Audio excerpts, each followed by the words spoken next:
Welcome to my easy learning computer. இன்றைக்கி கிளாஸில் 12th computer சயின்ஸுக்கு வரக்கூடிய ஒரு ப்ராக்டிக்கல் ப்ரோக்ராமை தான் நம்ம டிஸ்கஸ் பண்ண போகிறோம். அதில் கொஷின் பார்த்தீங்க அப்படின்னா, write a program to accept a string. ஒரு ஸ்ட்ரிங்கை வாங்கிக்கணும் and print the number of upper case. அந்த நம்ம வாங்கின ஸ்ட்ரிங்கில் எத்தனை கேபிட்டல் லெட்டர்ஸ் இருக்குது, எத்தனை லோயர் கேஸ் ஸ்மால் லெட்டர்ஸ் இருக்குது, வவ்வல்ஸ் ஏஇஐஓயுன்ற உயிரெழுத்துக்கள் இருக்குது, கான்சோனன்ஸ் அதை தவிர மற்ற எழுத்துக்கள் எத்தனை இருக்குது, அண்டு ஸ்பேஸ். நம்ம ஒரு சென்டென்ஸாக கொடுக்கும்போது நிறைய ஸ்பேஸ் விட்டு அதாவது ஒரு வேர்டுக்கும் இன்னொரு வேர்டுக்கும் இடையில் ஸ்பேஸ் கொடுப்போம் இல்லையா, அந்த மாதிரி ஸ்பேஸ் எத்தனை இருக்குது இந்த கிவன் ஸ்ட்ரிங். ஒரு நம்ம கொடுத்த ஸ்ட்ரிங்கில் இதெல்லாம் எத்தனை இருக்குது அப்படிங்கிறத கவுண்ட் பண்ண சொல்கிறாங்க. யூஸிங் கிளாஸ் அப்படிங்கிற இனக்குழுவை பயன்படுத்தி தான் நம்ம இந்த ப்ரோக்ராமை எழுதணும் அப்படிங்கிறதும் கண்டிஷன் சொல்லிட்டாங்க. அப்போ கம்பல்சரி கிளாஸ் இருக்கணும். நான் பாருங்கள், கிளாஸுக்கு ஒரு பேர் வச்சுக்கிட்டேன், ஸ்ட்ரிங்குன்னே வச்சுக்கிட்டேன் நான். நீங்கள் எது வேணாலும் வச்சுக்கலாம். இப்போ இந்த கொஷினில் என்ன கேட்டிருக்காங்க, முதல்ல அக்செப்ட் ஏ ஸ்ட்ரிங்கு. முதல்ல ஸ்ட்ரிங்கை வாங்குகிற ஸ்ட்ரிங்கில் தான் நம்ம இதெல்லாம் கண்டுபிடிக்கணும் இல்லையா. ஸோ அப்போ என்னென்ன கண்டுபிடிக்கணும், upper case, lower case, vowels கண்டுபிடிக்க வேண்டியது பாருங்கள். 1 2 3 4 5 கண்டுபிடிக்கணும். அப்போ எனக்கு 5 வேரியபிள்ஸ் வேணும். எத்தனை வேரியபிள்ஸ் வேணும், 5 வேரியபிள்ஸ் வேணும். அந்த 5 வேரியபிள்ஸ்லேயும் நான் கேல்குலேட் பண்ணி ஏதோ நம்பர்ஸ் அசைன் பண்ண போகிறேன். 5 அப்பர் கேஸ் இருக்குது, 10 லோயர் கேஸ் இருக்குது, 4 வவ்வல்ஸ் இருக்குன்னுட்டு. ஸோ அது அசைன் பண்ணுறதுக்கு முன்னாடி அந்த 5 வேரியபிளையும் நான் டிக்ளேர் பண்ணி அதை இனிஷியலைஸ் பண்ணி வச்சுக்கணும் இல்லையா. அதுக்காக நான் ஒரு கன்ஸ்ட்ரக்டர் இனிஷியேட் அப்படிங்கிற ஒரு மெத்தடை யூஸ் பண்ணுறேன். நம்ம பைத்தானில் இனிஷியேட் அப்படிங்கிற மெத்தட் எதுக்கு யூஸ் ஆகுது, வேரியபிள்ஸ்க்கான வேல்யூஸ், அதாவது கிளாஸ் வேரியபிள்ஸ்க்கான வேல்யூஸை இனிஷியலைஸ் பண்ணுறதுக்கு. இனிஷியேட்டுக்கு முன்னாடி டபுள் அண்டர்ஸ்கோரும் இனிஷியேட்டுக்கு பின்னாடி டபுள் அண்டர்ஸ்கோரும் போடணும். செல்ஃபுங்கிறது டிஃபால்ட் ஆர்குமெண்ட்டு. இப்போ self dot upper case equal to 0. எத்தனை அப்பர் கேஸ் இருக்குதுன்னு கண்டுபிடிக்க சொல்லியிருக்காங்க. ஸோ நான் அப்பர் கேஸை கண்டுபிடிக்கிறதுக்கு அப்பர் கேஸ்னே ஒரு வேரியபிள் வச்சுக்கிட்டேன். லோயர் கேஸை கண்டுபிடிச்சி அசைன் பண்ணுறதுக்கு லோயர் கேஸ்னே ஒரு வேரியபிள். எல்லாத்துலேயுமே 0 0. அடுத்தது வவ்வல்ஸ், அடுத்தது கான்சோனன்ஸ், அடுத்தது ஸ்பேஸ். அடுத்தது அடிஷ்னலாக இப்போது இது எல்லாமே இது 5 தான் கண்டுபிடிக்க போகிறோம். இப்போ நான் ஒரு ஸ்ட்ரிங்கை வாங்கணும் இல்லை, வாங்கிறதுக்கு ஒரு வேரியபிள் வேணும்ல, அதுவுமே நான் டிஃபால்ட்டாக டிக்ளேர் பண்ணி அதில் கொஞ்சம் ஸ்பேஸ் அலாட் பண்ணி வச்சுருக்கேன். ஒரு சிங்கிள் ஸ்பேஸை அசைன் பண்ணி வச்சுருக்கேன். நீங்கள் எவ்வளோ வேணுனாலும் கொடுத்துக்கலாம். நான் டிஃபால்ட்டாக ஸ்பேஸ் டிக்ளேர் பண்ணி வச்சுருக்கேன். இப்போ இது எப்போ ரன் ஆகும்னா, இந்த கிளாஸு ஸ்ட்ரிங்குக்குள்ளே நான் இனிஷியேட்டுங்கிற ஒரு கன்ஸ்ட்ரக்டரை நான் டிஃபைன் பண்ணியிருக்கேன் அப்படின்னா, ஆட்டோமேட்டிக்காக நம்ம ஆப்ஜெக்ட் க்ரியேட் பண்ணுறோம் இல்லையா, அப்போவே இந்த கன்ஸ்ட்ரக்டர் கால் ஆகி இந்த எல்லா வேரியபிள்ஸ்லையும் இனிஷியலைஸ் பண்ணி வச்சுக்கோம். அடுத்தது எது ரன் ஆகணும், அடுத்தது இப்போ என்னோடய கொஷினில் கேட்டிருக்கிறபடி நான் ஒரு ஸ்ட்ரிங்கை வாங்கணும். இப்போ அந்த ஸ்ட்ரிங்கை வாங்கிறதுக்கு இங்கே நான் ஒரு ஃபங்க்ஷன் யூஸ் பண்ணியிருக்கேன், அதாவது மெத்தடு கெட் ஸ்ட்ரிங் அப்படிங்கிற மெத்தடு. நம்ம பைத்தானில் மெத்தடை டிஃபைன் பண்ணணும்னா டெஃப்ங்கிற கீவேர்டை யூஸ் பண்ணணும். டெஃப் கெட் ஸ்ட்ரிங்கு, இந்த கெட் ஸ்ட்ரிங் அப்படின்றத தான் நான் எஸ்டிஆர்னு கொடுத்துருக்கேன். இது என்னோடய பேர் தான். எது வேணும்னாலும் நம்ம யூஸ் பண்ணிக்கலாம். நீங்கள் உங்களுக்கு தேவையான பேர் எது வேணுமோ அது மெத்தட் நேமாக யூஸ் பண்ணிக்கலாம். இதுலேயுமே நான் டிஃபால்ட்டாக செல்ஃப் அப்படிங்கிற ஒரு ஆர்குமெண்ட் வாங்குகிறேன். கம்பல்சரி டிஃபால்ட் ஆர்குமெண்ட் செல்ஃப்னு வாங்கியே ஆகணும். இப்போ செல்ஃப் டாட் ஸ்ட்ரிங் அப்படின்னு சொல்லும்போது, இப்போ இங்கே கிளாஸில் நம்ம ஸ்ட்ரிங்குன்ற ஒரு வேரியபிள் டிக்ளேர் பண்ணி வச்சுருக்கோமா, இந்த ஸ்ட்ரிங்குன்னு அர்த்தம். செல்ஃப் அப்படின்னா இந்த கிளாஸில் இருக்கிற அப்படின்னு அர்த்தம். செல்ஃப் டாட் ஸ்ட்ரிங்கு இங்கே இருக்கிற ஸ்ட்ரிங்குக்கு equal to STR of input of enter a string. Question கேட்குறேன் யூசர்கிட்ட கொஷின் கேட்டு அவங்க என்ன என்டர் பண்ணுறாங்களோ அதை வாங்கி எதுக்கு அசைன் பண்ணிக்கிறேன், இந்த ஸ்ட்ரிங்குன்ற வேரியபிளுக்கு. செல்ஃப் டாட் ஸ்ட்ரிங்கு நம்ம நிறைய வீடியோவில் டிஸ்கஸ் பண்ணியிருக்கோம். இங்கே இன்ட் ஆஃப் இன்புட் ஆஃப்னு பார்த்துருப்போம். அதாவது வாங்கக்கூடிய வேல்யூ நம்பர்ஸாக இருக்கிற பட்சத்தில் இன்ட்டு போட்டிருப்போம். இப்போ இங்கே வாங்கக்கூடிய வேல்யூஸு ஸ்ட்ரிங்காக இருக்கிற பட்சத்தில் என்ன போடுறேன், எஸ்டிஆர் போடுறேன். எஸ்டிஆர் போடலைனாலுமே அது ஸ்ட்ரிங்காக தான் இருக்கும், இருந்தாலுமே நம்ம எஸ்டிஆர் போட்டுக்கலாம். சரியா. இப்போ நான் ஃபார் எக்ஸாம்பிளுக்கு இங்கே நான் என்ன கேள்வி கேட்கும்போது வெல்கம் டு ஸ்கூல் அப்படின்ற ஒரு ஸ்ட்ரிங்கை என்டர் பண்ணுறேன். 1 2 3 வார்த்தை இருக்குது என்னோடய ஸ்ட்ரிங்கில். இப்போ இது எங்கே இருக்கும் அப்படின்னு பார்த்தோன்னா, ஸ்ட்ரிங்குன்ற இந்த வேரியபிளில் இருக்கும். ஓகேவா. இப்போ இந்த ஃபங்க்ஷன் முடிஞ்சாச்சு. இதை கால் பண்ணும்போது தான் இது நடக்கும். அடுத்தது இப்போ நம்ம என்ன பண்ணணும், நம்ம கொஷினில் என்ன கேட்டிருக்கிறாங்க, இனிஷியலைஸ் பண்ணிட்டேன், வாங்கிட்டேன். வாங்கினதுக்கு அப்புறம் தான் நம்ம என்ன பண்ணணும், இப்போ இது எல்லாமே கண்டுபிடிக்கணும். Upper case, lower case, vowels. இப்போ கண்டுபிடிக்கிறதுக்கு நான் இன்னொரு மெத்தடை டிஃபைன் பண்ண போகிறேன்னு சொன்னேன் இல்லையா, அதுதான் டெஃப் கேல்குலேட். என்னோட மெத்தட் நேம் வந்து கேல்குலேட்டை டிஃபைன் பண்ண போகிறேன்னு சொல்லியாச்சு. டெஃப் இதுலேயுமே டிஃபால்ட் ஆர்குமெண்ட் வாங்கியாச்சு செல்ஃப்னிட்டு. இப்போ இந்த செல்ஃப் அப்படிங்கிற வார்த்தைக்கு என்ன அர்த்தம் அப்படின்னு பார்த்தீங்கன்னா, செல்ஃப்னு கொடுத்தா ஆட்டோமேட்டிக்காக நம்ம மேலே இதுக்கு முன்னாடி 5 வேரியபிள் டிக்ளேர் பண்ணியிருந்தோம் இல்லையா, அப்பர் கேஸு, லோயர் கேஸு, வவல்ஸ்ன்னுட்டு, அது எல்லாமே இந்த மெத்தடில் யூஸ் பண்ணிக்க போகிறேன் அப்படின்னு சொல்கிறேன் நான். செல்ஃப்னு கொடுத்துட்டேன்னா இப்போ நான் எத்தனை வவல்ஸ் இருக்குது, எத்தனை அப்பர் கேஸ் இருக்குதுன்னு கேல்குலேட் பண்ண போகிறேன். நம்ம புக்கில் பார்த்திங்கன்னா இது எல்லாத்துக்குமே ஒவ்வொன்றுத்துக்கும் ஒரு மெத்தடை யூஸ் பண்ணி 5 மெத்தடில் கொடுத்துருப்பாங்க. கொஞ்சம் ப்ரோக்ராமோட லென்த்து அதிகமாக இருக்கும். நான் எல்லாத்தையும் ஒரே மெத்தடில் யூஸ் பண்ணிட்டேன். ஒரே மெத்தடை யூஸ் பண்ணி 5 வேல்யூஸையும் கேல்குலேட் பண்ணிட்டேன். லூப் யூஸ் பண்ணிக்கிட்டேன் நான் அதுக்கு. For CH in self dot string. சிஹெச்ங்கிறது வேரியபிள் தான், நீங்கள் எந்த வேரியபிள் வேணாலும் கொடுத்துக்கலாம். இப்போ சிஹெச்சுக்கு ஏதோ ஒரு லெட்டர் வரப்போகுது. எந்த லெட்டர் வரப்போகுது, இன் செல்ஃப் டாட் ஸ்ட்ரிங்கு.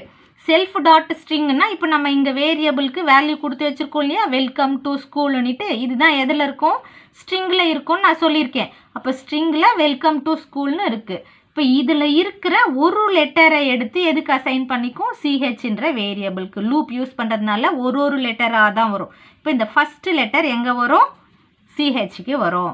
இப்போ எடுத்துகிட்டு உள்ளே வரும். If CH dot is Appar. நமக்கு ஸ்ட்ரிங் ஃபங்க்ஷன்ஸ் நிறையவே இருக்குது. 8வது லெசன்ஸில் பார்த்தீங்கன்னா நிறைய ஸ்ட்ரிங் ஃபங்க்ஷன்ஸ் இருக்குது. அந்த இஸ் அப்படின்னா ட்ரூவா ஃபால்ஸான்னு அர்த்தம். இஸ் அப்பர் அப்படின்னா அப்பர் கேஸா, எது சிஹெச்சில் இருக்கிறது. இப்போ சிஹெச்சில் இருக்கிறது என்ன வந்திருக்கும், சிஹெச்சுக்கு ஃபார் எக்ஸாம்பிளுக்கு டபிள்யூன்னு வந்திருக்கும். நான் ஃபஸ்ட்டு லெட்டர் கேபிட்டலில் தான் கொடுத்துருக்கேன். அதனால் இப்போ இஸ் அப்பரா அப்படின்னா ஆமாம், கரெக்ட் அப்படின்னா கீழே வரும் self dot upper case plus equal to 1. Already நம்ம இந்த அப்பர் கேஸுன்ற வெறும் வேரியபிளில் 0ன்னு இனிஷியலைஸ் பண்ணி வச்சுருக்குறோம் இல்லையா. இப்போ என்ன ஆகும், இதில் upper case plus equal to 1ன்னா ஏற்கனவே இருக்கிற 0வோட இப்போ 1 ஆட் பண்ணோன்னா 1ன்னு தான் வரும், 1ன்னு ஆட் ஆகிடும். அடுத்தது மறுபடியும் எல்சிஃபுக்கு வருமானா வராது. இஃப்பில் எப்போவுமே பாருங்கள் ஒரு இஃப் தான் ட்ரூ ஆகும், அதில் இருக்கிற எல்சிஃபுக்கு போகாது. இப்போ இந்த இஃபே ட்ரூ ஆகிடுச்சு, அதனால் இந்த எல்சிஃபுக்கு போகாது. இந்த இஃப்பை முடிச்சுட்டு அடுத்த இஃப்பை தேடி தான் வரும். If c h in a e i a small a, e small e, i small i, o small o, u small u. இப்போ இதில் ஏதாவது ஒன்று இருக்கா, இன் அப்படின்னா ஒரு ரேஞ்சு கொடுத்துட்டேன் நான். இந்த ரேஞ்சில் ஏதாவது ஒன்று இருக்கா சிஹெச்சில், அப்படி இருந்ததுன்னா self dot vowels plus equal to 1. இப்போ இதில் இருக்கா அப்படின்னா இல்லை, என்கிட்ட சிஹெச்சில் என்ன இருக்குது, டபிள்யூ தான் இருக்குது. ஸோ அப்போ இந்த கண்டிஷன் ட்ரூ ஆகுமான்னா ஆகாது, ஃபால்ஸ் தான் ஆகும். சப்போஸ் வேறு லெட்டர் ஏதாவது வந்திருந்தது அப்படின்னா என்ன ஆகிருக்கும், ட்ரூ ஆகிருக்கும். ட்ரூ ஆயிருந்தது இப்போ இது ஃபால்ஸ் ஆகிடுச்சு இல்லையா. ஃபால்ஸ் ஆச்சுன்னா இந்த இஃப்க்கு இந்த எல்ஸ், இந்த இஃப்க்கு இந்த எல்ஸ், இந்த இஃப்க்கு இந்த எல்ஸ். அதாவது இது இஃப் தப்பாயிடுச்சுன்னா இந்த எல்சிஃபை தேடி வரும், இந்த இஃப் தப்பாயிடுச்சுன்னா இந்த எல்சிஃபை தேடி வரும். இங்கே இஃப் ட்ரூ ஆகிடுச்சு, இங்கே போகவே இல்லை. இப்போ இங்கே இஃப் ஃபால்ஸ் ஆகிடுச்சு, இப்போ இமீடியட்டாக இங்கே வரும். இங்கே வந்தால் என்ன சொல்லியிருக்கிறோம், எல்சிஃப் சிஹெச் நாட் இன். இப்போ இன்னும் இதுவாக இருந்ததுன்னா வவல்ஸில் ஆட் பண்ணு. சப்போஸ் இது அதே ரேஞ்சை மறுபடியும் கொடுத்துருக்குறேன், நாட் இன் அப்படின்னா இந்த லெட்டர்ஸ் இல்லையா சிஹெச்சில், ஆமாம் இல்லை. இப்போ என்கிட்ட சிஹெச்சில் இருக்கிறது டபிள்யூங்கிறது இதுக்குள்ளே இல்லை. அப்போ இல்லைன்னா என்ன பண்ணணும், செல்ஃப் டாட் கான்சோனன்ஸ்னு ஒரு வேரியபிள் இருந்தது இல்லையா, அதுலேயுமே நம்ம 0ன்னு இனிஷியலைஸ் பண்ணி வச்சுருந்தோம்ல. அப்போது எதில் ஆட் பண்ணிக்கும், கான்சோனன்ஸில் ஆட் பண்ணிக்கும். கான்சோனன்ஸ் ப்ளஸ் ஈக்குவல் டு 1னா ஏற்கனவே அதில் 0 இருந்தது, இப்போ 0 + 1 1ன்னு வந்துடும். இப்போ இந்த இஃப்க்கு இந்த எல்சிஃப் இதில் ஒன்று ட்ரூ ஆகிடுச்சு. அடுத்தது இந்த பார்ட்டை விட்டு வெளியில் வரும். If CH double equal to ஸ்பேஸா. இப்போ சிஹெச்சில் இருக்கிறது என்னது, ஸ்பேஸ், எம்டி ஸ்பேஸா. சிஹெச்சில் நம்ம முதல்லையே என்ன எடுத்துட்டோம், ஃபஸ்ட்டு லெட்டரை எடுத்துட்டோம் டபிள்யூனிட்டு. இப்போ டபிள்யூ வந்து ஸ்பேஸா எம்டி ஸ்பேஸா அப்படின்னு செக் பண்ணுறாங்க, இல்லை. அப்போ இது போகாது அப்படின்னா அவ்வளோதான், முடிஞ்சிடுச்சு. இது கீழே இன்னும் எதுவுமே இல்லை. இந்த ஃபாருக்கு கீழே உள்ளே தள்ளி எழுதின லெட்டர்ஸ் எல்லாமே ஃபார் லூப்புக்குள்ளே இருக்குதுன்னு அர்த்தம். இப்போ ஃபார் லூப்பில் தான் நம்ம ஒரு லெட்டரை எடுத்தோம். அந்த ஒரு லெட்டரை எடுத்துகிட்டு 3 வாட்டி இஃப்பில் செக் பண்ணிட்டோம். இப்போ 3 வாட்டி செக் பண்ணி இதில் ஒன்று ட்ரூ ஆகிடுச்சு, இதில் ஒன்று ட்ரூ ஆகிடுச்சு, இதில் ஃபால்ஸ். இதுக்கு நம்ம எல்ஸ் எதுவுமே கொடுக்கல. இப்போ 2 கண்டுபிடிச்சிட்டோம். என்னது கேபிட்டல் லெட்டரில் இருக்குது, அப்பர் கேஸில் ஒன்று ஆட் ஆகிடுச்சு, கான்சோனன்ஸில் ஒன்று ஆட் ஆகிடுச்சு.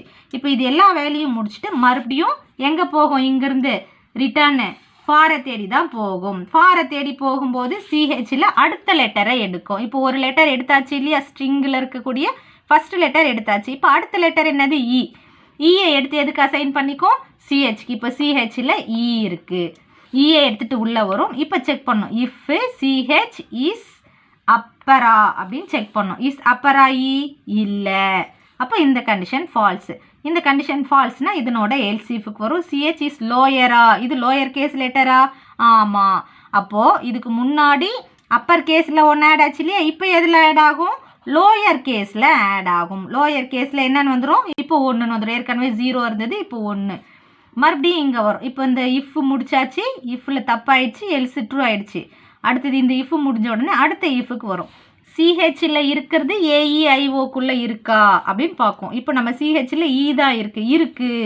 அப்போ இதுவும் ட்ரூ ஆயிடுச்சு. இது ட்ரூ ஆயிடுச்சு அப்படின்னா செல்ஃப் டாட் வவ்வல்ஸு. வவ்வல்ஸில் என்ன பண்ணிக்கணும், 1 ஆட் பண்ணிக்கணும். அப்போ வவ்வல்ஸில் 1ன்னு வந்துடும். இதுக்கு முன்னாடி வவ்வல்ஸில் எதுவுமே இல்லை, 0ன்னு தான் இருந்தது, இப்போ 1ன்னு வந்துடும். இப்போ இந்த ட்ரூ ஆனதுனால இந்த எல்சிஃபை தேடி போகாது, இங்கேருந்து இமீடியட்டாக எங்கே வரும், இந்த இஃபுக்கு வரும். சிஹெச்சில் இருக்கிறது ஸ்பேஸா, கிடையாது, ஈன்ற லெட்டர் இருக்குது. அப்போ இது தப்பு. இது செய்யாமல் மறுபடியும் ஃபாரை தேடி போகும். இப்போ சிஹெச்சில் அடுத்த 3வது லெட்டர் எல் எடுக்கும். எல்லை எடுத்துகிட்டு மறுபடியும் இங்கே வரும்.